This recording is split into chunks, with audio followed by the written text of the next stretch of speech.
예, 하나님의 말씀입니다. 제가 읽겠습니다.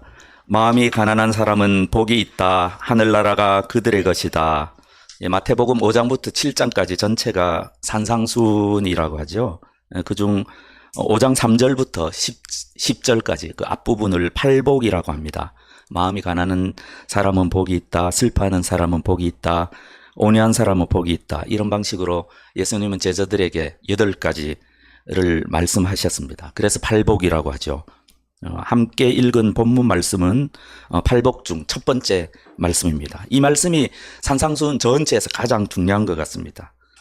산상수훈이라는 크고 화려하고 아름다운 문으로 들어가는 현관이라고 해서 저는 고등학교 때 부산에서 집에 엘리베이터가 있는, 에스컬레이터가 있는 친구 집에 가본 적이 있습니다. 그런 집은 현관부터 다릅니다. 이 말씀이 그런 말씀입니다. 또 어떤 거대한 화려한 건물로 들어가는 그 열쇠라고 할 수도 있습니다. 모든 종교에는 키가 있지 않습니까? 궁극의 목표에 이르도록 하는 키. 지금 예수님은 그걸 말씀하고 계시는 것입니다. 예수님은 예수님을 믿고 따르는 자들에게 하늘나라, 곧 천국에 들어가는 지금 키, 이것이다 라고 이렇게 말씀을 하시는 것이죠.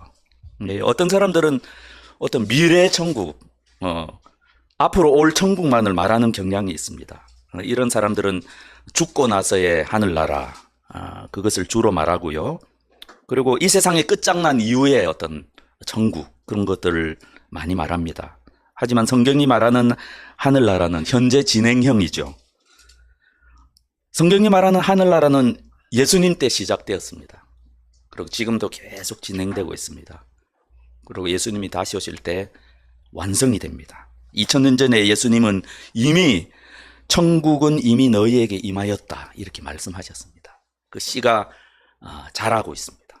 우리 눈에 볼 수는 없습니다. 하지만 언젠가는 모든 백성들이 그 자라난 나무에 깃들게 된다고 주님께서는 말씀하셨습니다. 눈으로 볼 수도 없고 그리고 언제 완성될지 우리는 알지 못하고 오직 아버지 하나님만 아십니다. 분명한 것은 천국은 결국 완성된다는 것입니다.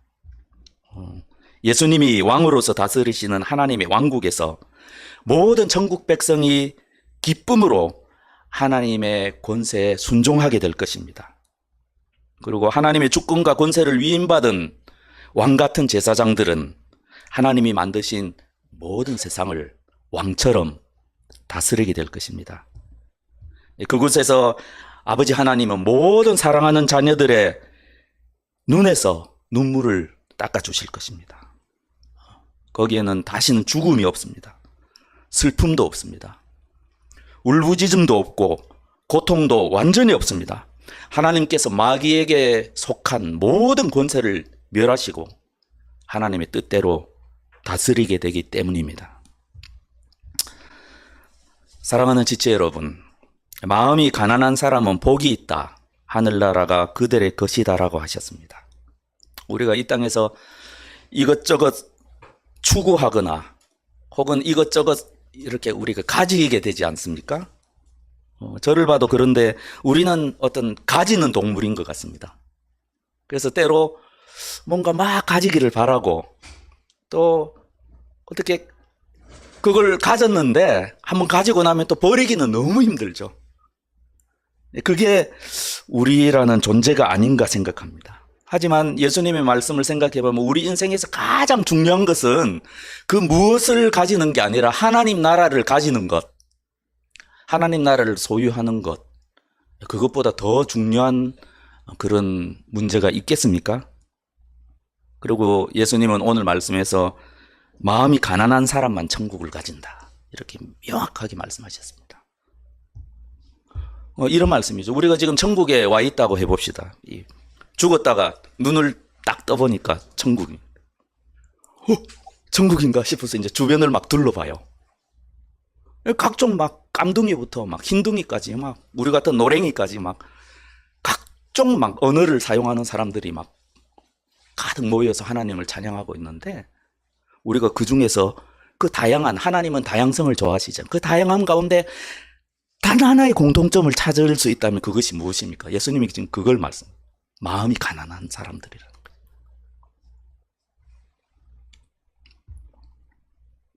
거예요. 천국 백성의 가장 중요한 특성, 나타내는 모습, 그것이 마음의 가난이라는 말씀이죠. 그래서 개역개정 성경은 심령이 가난한 자는 복이 있나니 천국이 그들에게 있습니다. 이렇게 외운 분들이 많죠. 저는 오히려 이 개역개정의 번역이 오해를 피하기 위해서는 좀 더 낫다고 생각합니다. 왜냐하면 새번역 성경이 마음으로 번역한 헬라어 원형은 성령 혹은 영으로 많이 번역하는 푸뉴마이기 때문입니다. 그러므로 이 말씀을 영이 가난한 사람은 복이 있다라고 번역해도 좋습니다. 그렇다고 마음이 틀린 것은 아닙니다. 왜 틀린 게 아니냐 하면 본래 히브리의 개념, 구약 성경의 개념에는 이 마음이 우리 현대인이 이해하는 것과 많이 다릅니다. 우리 현대인들은 마음이라 그러면 감정을 많이 떠올리죠. 그래서 뭐 마음이 아프다 그러잖아요. 감정이 상한 거죠. 하지만 이스라엘 사람들에게 마음이라는 게 뭔가 하면 구약 성경 전체를 보면 우리 전 존재의 가장 깊은 곳에 있는 것입니다. 그곳은 하나님의 영과 직접 소통하는 그곳을 말합니다. 하나님의 영과 소통하는 우리 존재의 가장 깊은 곳, 그것을 마음이라고 그러는 거죠. 감정이 아니죠. 하나님께서 우리 안에 거하신다면 어디에 거하시겠습니까? 번역에 따라서 우리 영과 함께 혹은 우리 마음에 거하시는 것입니다. 이것을 아는 것이 굉장히 중요하다고 생각합니다. 하나님께서는 또한 우리를 자기의 것이라고 하는 표로 인을 치시고 그 보증으로 우리 마음에 성령을 주셨다라고 말씀하십니다. 하나님께서 하나님의 자녀에게 성령을 주시는 목적이 무엇입니까? 하나님이 너는 내 것이다.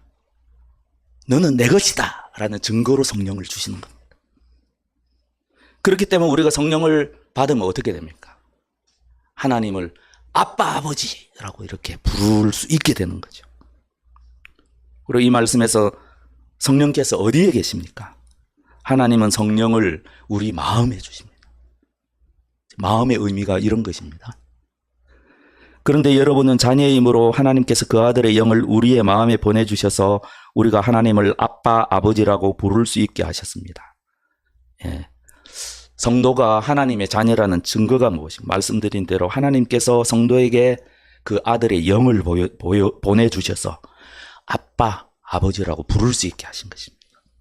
하나님께서 그 아들의 영을 어디에 보내주십니까? 마음에 보내주십니다. 그러므로 우리 마음은 단지 우리의 지성이나 어떤 감정이나 의지가 아닙니다. 우리 마음은 하나님의 성령이 거하시는 우리 존재의 가장 깊은 은밀한 장소입니다. 그러므로 성경을 쭉 찾아보면 우리가 믿을 때 예수님이 우리의 마음에 거하십니다. 성경은 그렇게 표현합니다. 또한 우리 마음은 성령께서 거하시는 하나님의 성전입니다. 그리고 성령께서 우리의 마음에 거하시면 그때 우리는 예수님의 사람이 됩니다. 그리스도의 사람.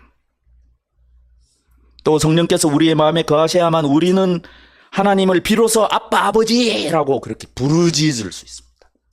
부르짖을 수가 있습니다. 그리고 우리가 연약하여 갈 바를 알지 못할 때 우리 마음속에 우리의 영과 함께 계신 그 성령께서 우리가 기도조차 할 수 없을 때 우리를 대신해서 하늘 아버지께 간구하여 주십니다. 그리고 성령께서 우리의 마음에 거하실 때 우리는 예수님의 동생 유다가 말씀하신 유다서 20절에 성령으로 기도하라. 이 말씀의 진정한 의미를 알고 기도하게 됩니다. 그러므로 우리의 마음이 얼마나 중요합니까? 그래서 하나님께서는 잠언 말씀을 통해서 그 무엇보다도 너는 내 마음을 지켜라. 그 마음이 바로 생명의 근원이기 때문이다. 이렇게 마음의 중요성을 말씀하시는 것이죠. 이 말씀을 오늘 하신 주님의 말씀과 연결시켜 보겠습니다. 하나님 나라, 우리 마음, 어떤 관련이 있는 겁니까? 하나님이 우리 마음에 오셔서 우리를 다스려야만 우리 마음이 하나님의 나라가 되는 것입니다. 성령이 그 마음을 다스리지 않는 사람이 어떻게 하늘나라에 갈 수 있겠습니까? 그 마음이 이미 하늘나라가 아닌데.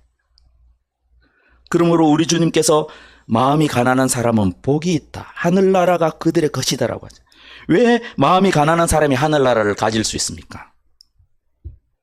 마음이 가난해야 됩니다. 마음이 가난해야 성령이 오십니다.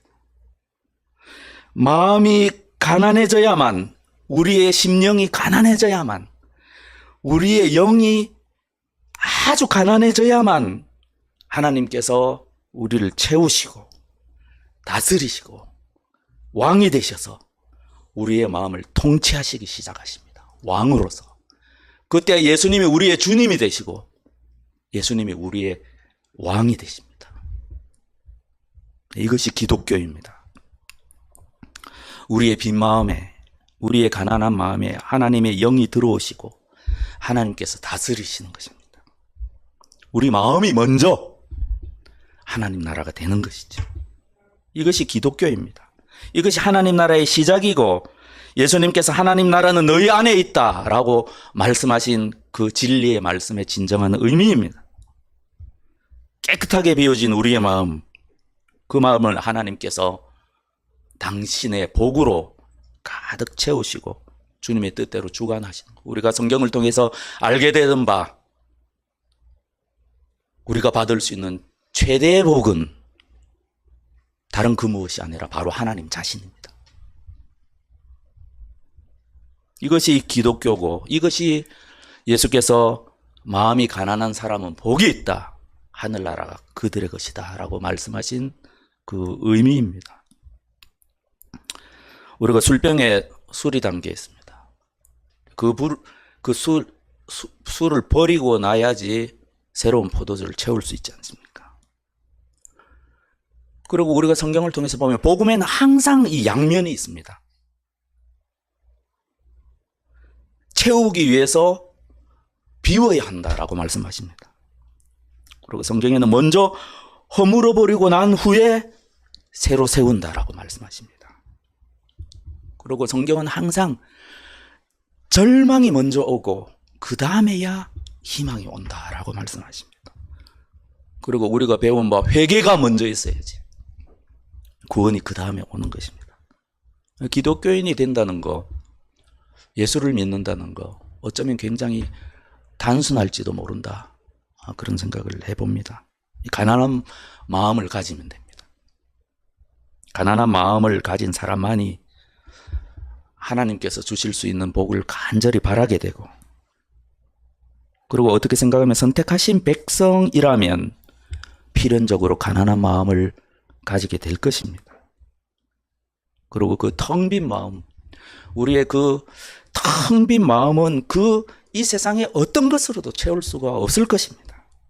어떤 것으로도 만족할 수가 없습니다. 오직 하나님의 성령이 들어오셔야만 그 텅 빈 마음을 채울 수가 있습니다. 하나님은 가난한 마음에 당신의 복을 가득 채우시는데, 하나님께서 당신의 자녀에게 주실 수 있는 가장 큰 복은 바로 시편의 많은 말씀들에 의하면 다른 게 아닙니다. 하나님 자신.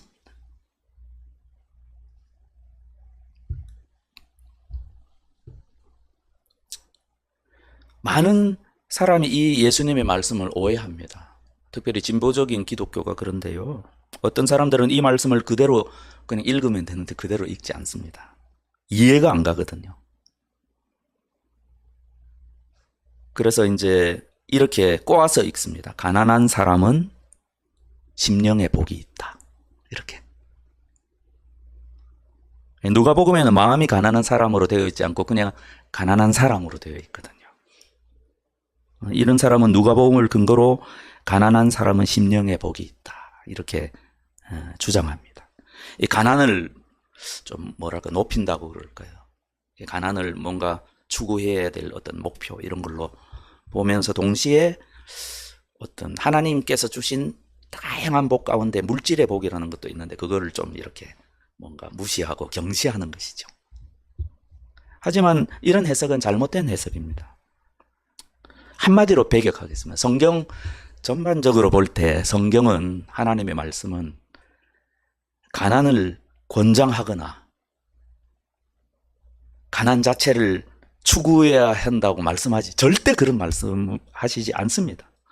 가난을 이상화하고 가난 자체를 추구하는 것, 그것 자체는 잘못된 영성이고 구약 성경과 신약 성경에 위배된다고 명확하게 여러분께 말씀드릴 수가 있습니다. 이것은 우리 경험으로도 알 수 있습니다. 우리가 아주 간혹 가난한데도 뭔가 그 마음은 부유함을 추구하는 사람이 있습니다. 열등감을 느끼고요. 부유함에 대한 욕망이 가득합니다. 사실상 이 사람은 부유함을 가난한데 의지하고 있는 거죠. 그리고 더 보기 힘들지만 부자인데도 부유함을 추구하지 않고 부유함에 의지하지 않는 부자가 있을 수가 있습니다.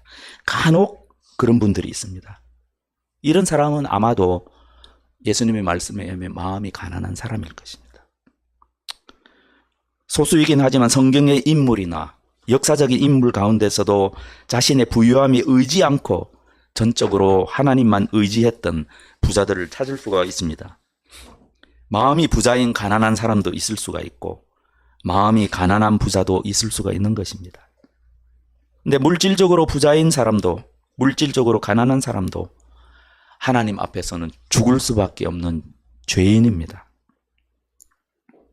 부자도 가난한 자도 본질적으로 하늘나라에서는 먼 사람들입니다. 우리 주님의 강조점은 어떤 물질의 소유의 여부에 있지 않고 영에 있습니다. 천국의 문제는 물질의 소유 문제가 아닙니다. 우리 마음의 문제입니다. 주님께서는 마음의 가난함, 심령의 가난함, 푸뉴마, 즉 우리 영의 가난함을 강조하십니다. 이걸 어떻게 말씀드려야 될까요? 마음이 가난하다는 것은 하나님 앞에서 나 자신이 철저하게 무력하다는 것을 느끼는 마음이라고 생각합니다.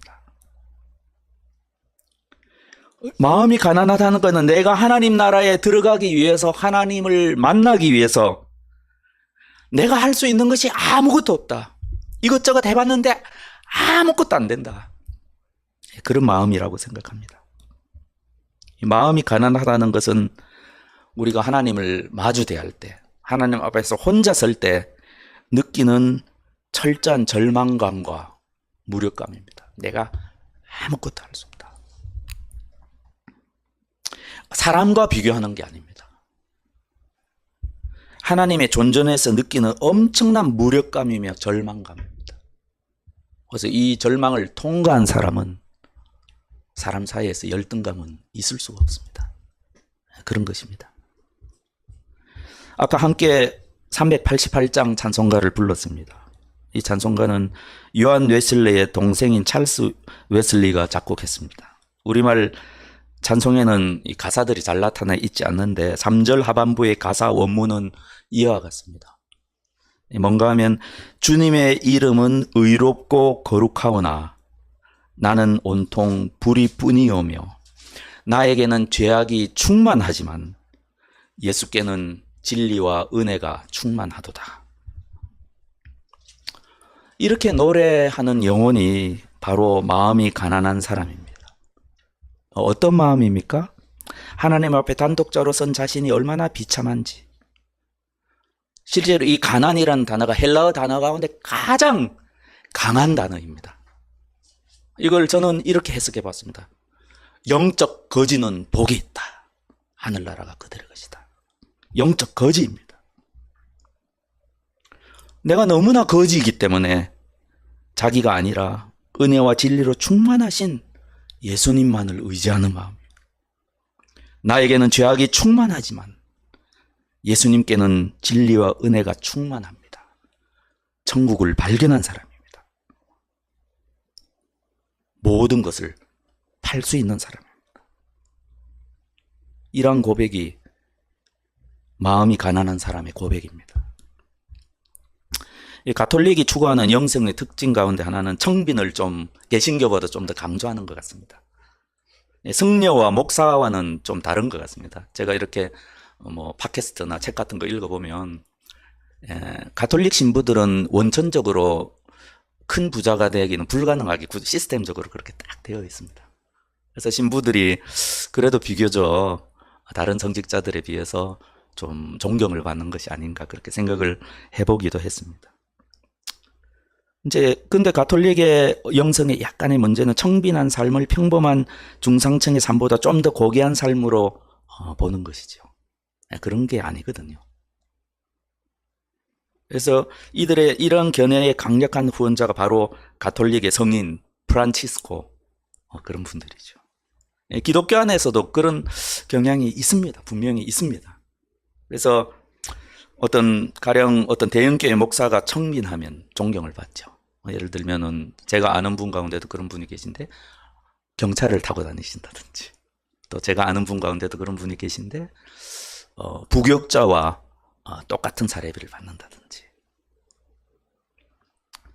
저분은 하나님의 사람이야, 마음이 가난한 사람이야, 그렇게 생각하는 경향이 있죠.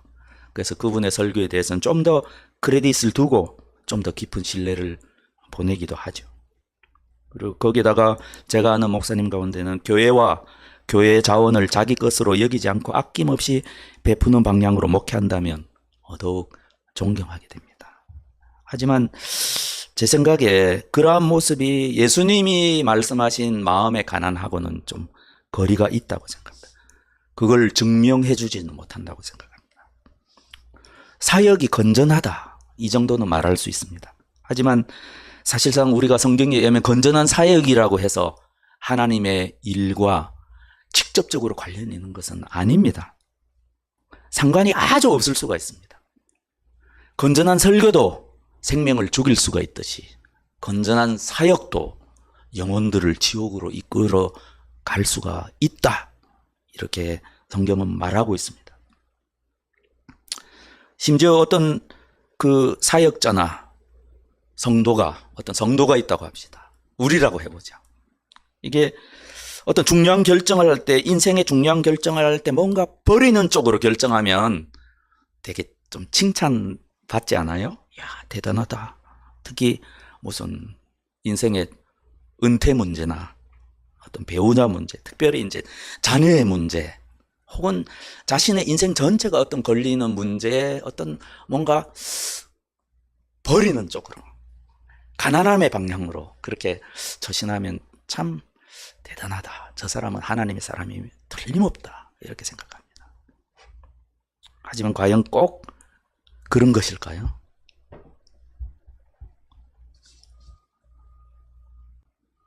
오히려 그 성도가 하나님 앞에 홀로 있을 때 드리는 기도, 그게 어떤 기도를 하고 있을까?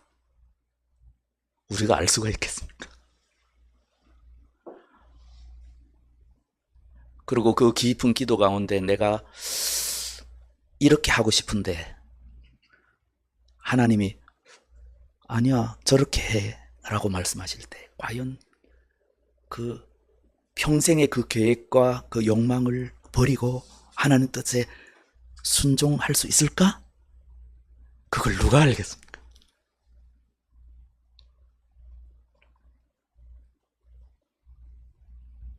그게 마음의 영역입니다.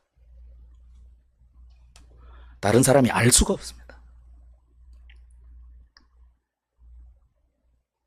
사람들 앞에서 가난한 사람이 되려고 교회 안에서 노력을 많이 하잖아요. 그게 아니라는 거예요. 하나님 앞에서 가난한 사람이 천국에 들어갑니다.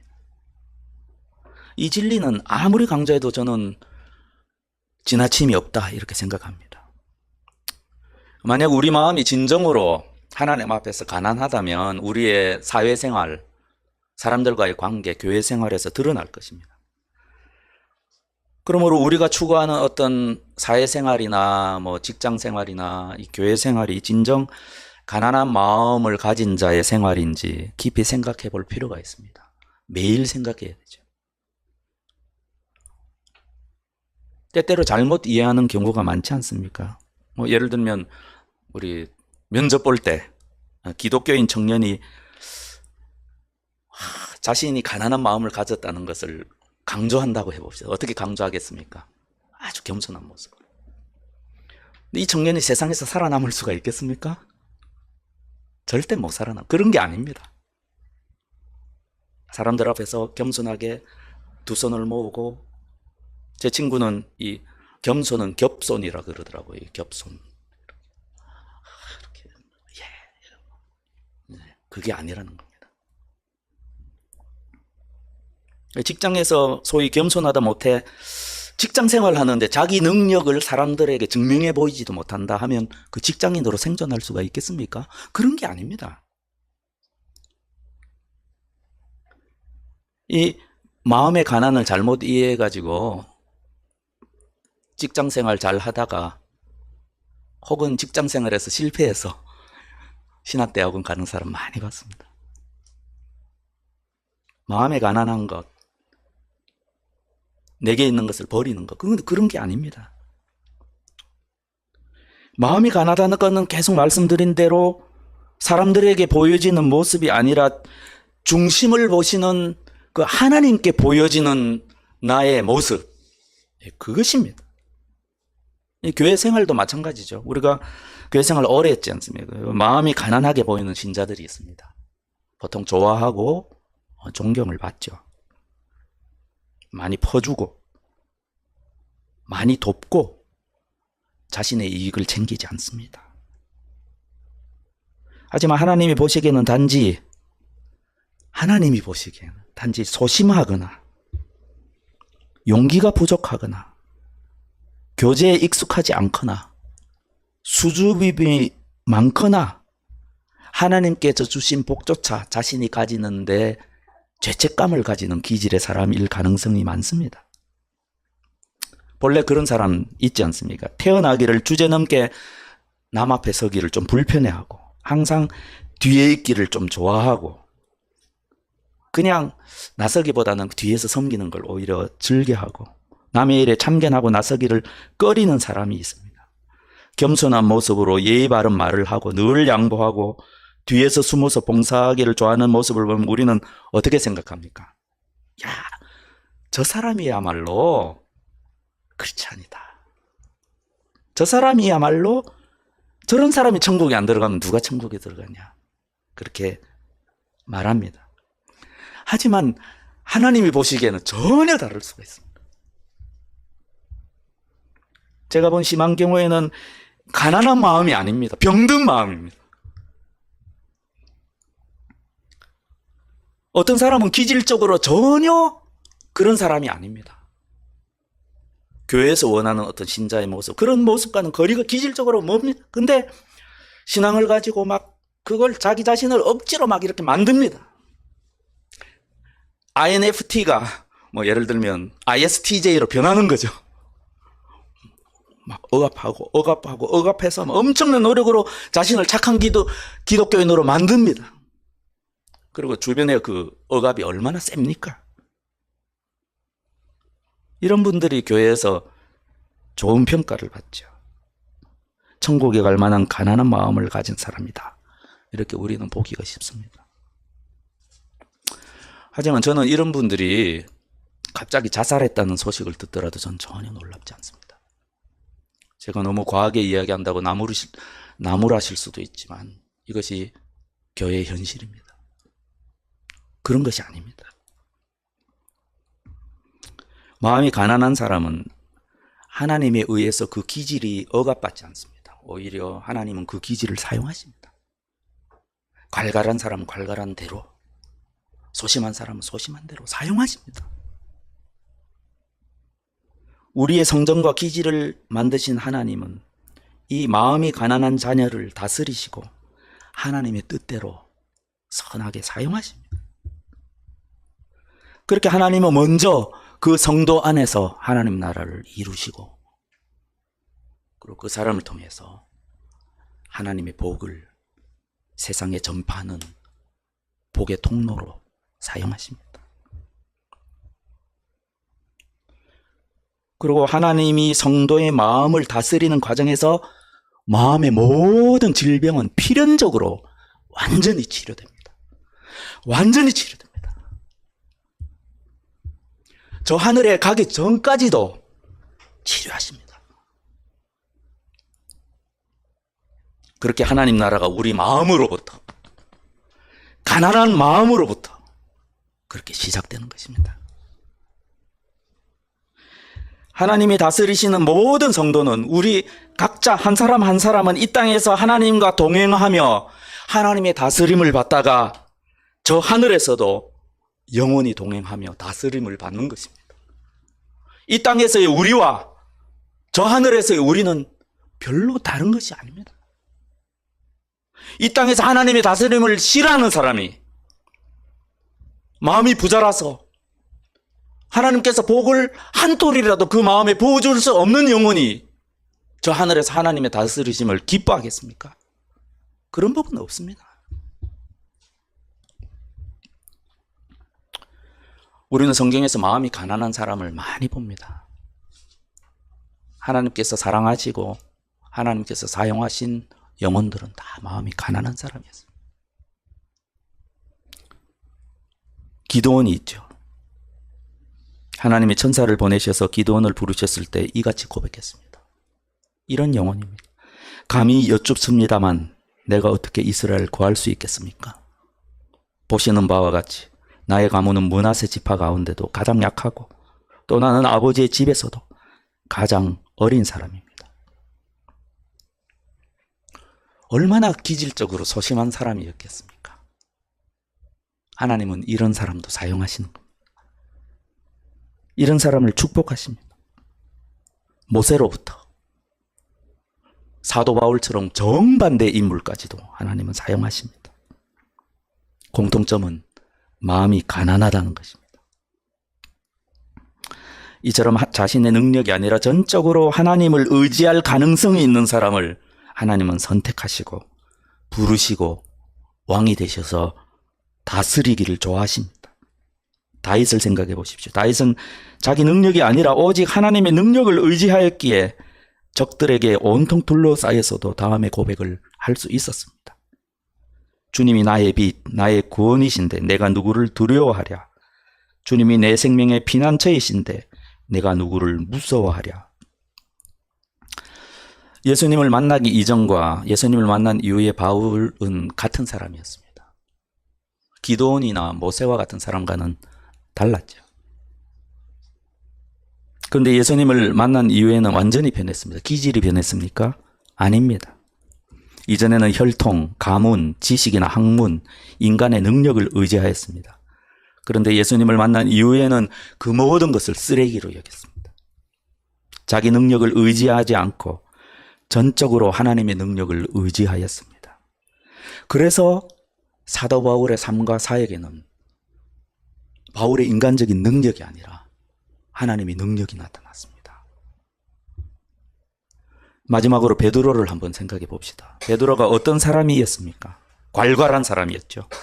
공격적인 사람이었습니다. 자기 주장이 강한 사람이었습니다. 기드온과는 정반대의 사람이었습니다. 자신감이 가득한 사람이었습니다. 제 생각에 베드로가 현대인이었다면 우리 가운데 살아가는 사람은 아마도 크게 성공한 사람이 되었을 것이다. 이렇게 생각해 봅니다. 현대인은 이런 사람을 좋아하지 않습니까? 하지만 자신감 충만했던 베드로가 처음 주님을 만났을 때 베드로는 주님 앞에서 가난한 마음이 되어 주님, 나에게서 떠나주십시오. 나는 죄인입니다. 이것이 가난한 마음입니다. 베드로는 이전에도 베드로였습니다. 이후에도 같은 베드로였습니다. 그의 기질은 여전했지만 이렇게 주님 앞에 엎드릴 때부터 예수님께서는 베드로를 다스리시고 또 베드로를 위해서 기도하시고 베드로를 천국 백성으로 빚어가기 시작하셨습니다. 주님, 나에게서 떠나주십시오. 나는 죄인입니다. 이것이 시작이었습니다. 그리고 베드로후서 마지막 부분에 보면 베드로가 얼마나 성숙해졌는지 알게 됩니다. 거기 나중에 살펴보시고 베드로가 동료 사역자인 바울을 어떻게 평가했는지 한번 보십시오. 여전히 괄괄한 베드로였지만 온유하고 겸손한 왕이신 주님의 성품이 구절구절마다 이렇게 배어 있습니다. 예수님을 만난 이후에도 여전히 베드로는 아마 괄괄하고 담대한 사람이었을 거예요. 용기가 있는 사람이에요.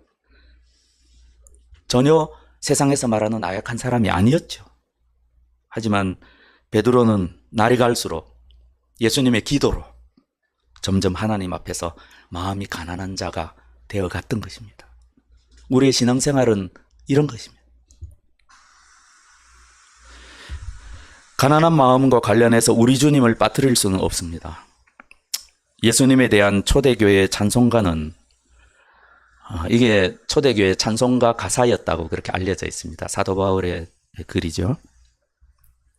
이 찬송가는 마음이 가난한 사람은 복이 있다. 하늘나라가 그들의 것이다. 라고 하신 예수님의 말씀의 완벽한 해석입니다. 같이 한번 읽어보면 좋겠습니다. 그는 하나님의 모습을 지니셨으나 하나님과 동등함을 당연하게 생각하지 않으시고 오히려 자기를 비워서 종의 모습을 취하시고 사람과 같이 되셨습니다. 그는 사람의 모양으로 나타나셔서 자기를 낮추시고 죽기까지 순종하셨으니 곧 십자가에 죽기까지 하셨습니다. 그러므로 하나님께서는 그를 지극히 높이시고 모든 이름 위에 뛰어난 이름을 그에게 주셨습니다. 그래야 하늘과 땅 위와 땅 아래에 있는 모든 것들이 예수의 이름 앞에 무릎을 꿇고 모두가 예수 그리스도는 주님이시라고 고백하여 하나님 아버지께 영광을 돌리게 하셨습니다. 이것이 기독교가 말하는 복입니다. 자기를 비워서 종의 모습을 취하시고 하나님께서는 그를 지극히 높이시고 먼저 낮추시고 그리고 높이시는 것입니다. 이 땅 위에 계실 때 우리 주님께서는 제자들에게 나는 아무것도 내 마음대로 할 수 없다. 내 마음대로 하지 않는다가 아니라 내 마음대로 할 수 없다. 라고 선언하셨습니다. 그리고 주님께서는 제자들에게 내가 너희에게 이르는 말은 스스로 하는 것이 아니다. 아버지께서 내 안에 계셔서 그의 일을 하는 것이다. 라고 말씀하셨습니다. 나는 아무것도 할 수 없다. 할 수 있지만 하지 않는다. 그러므로 나는 전적으로 절대적으로 하나님 아버지만 의지한다. 바로 이런 의미입니다. 그리고 우리 주님의 기도를 살펴보십시오. 내 뜻대로 하지 마시고 하나님 뜻대로 하여 주십시오. 이것이 바로 가난한 마음입니다.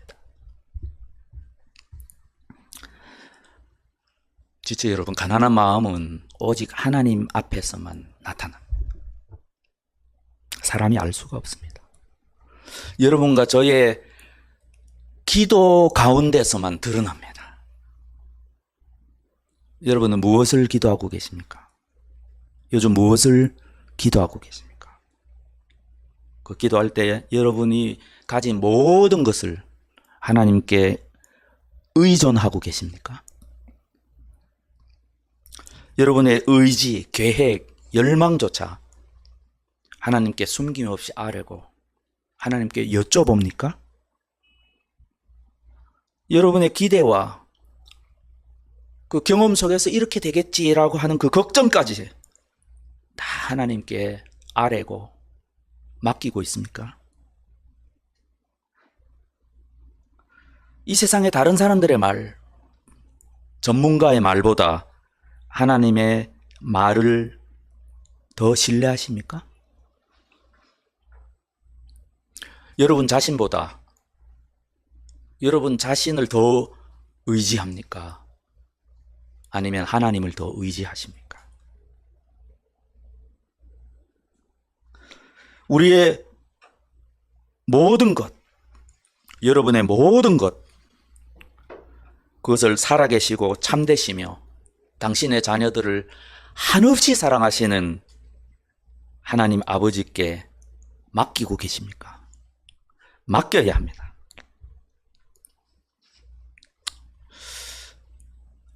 여러분 어떻게 생각하십니까? 여러분이 가진 모든 것을 그 가진 것이 무엇인지 하나님과 여러분만 아시겠죠.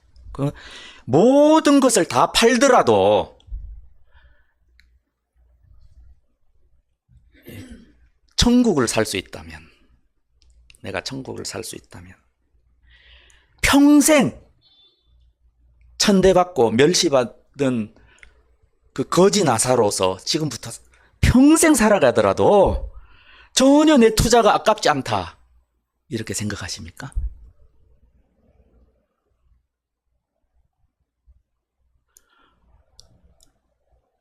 하늘나라가 유일한 소망인 사람, 그 사람이 마음에 가난한 사람입니다. 하나님은 이런 자에게 복을 주십니다.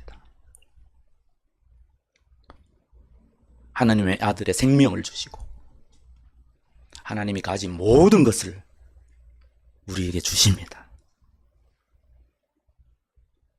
마음이 가난한 사람은 복이 있다. 하늘나라가 그들의 것이다라고 말씀하셨습니다. 저와 여러분 한 사람 한 사람 모두가 다 하나님 앞에서 가난한 마음이 되는 축복이 있기를 간절히 바랍니다. 그래서 지금부터라도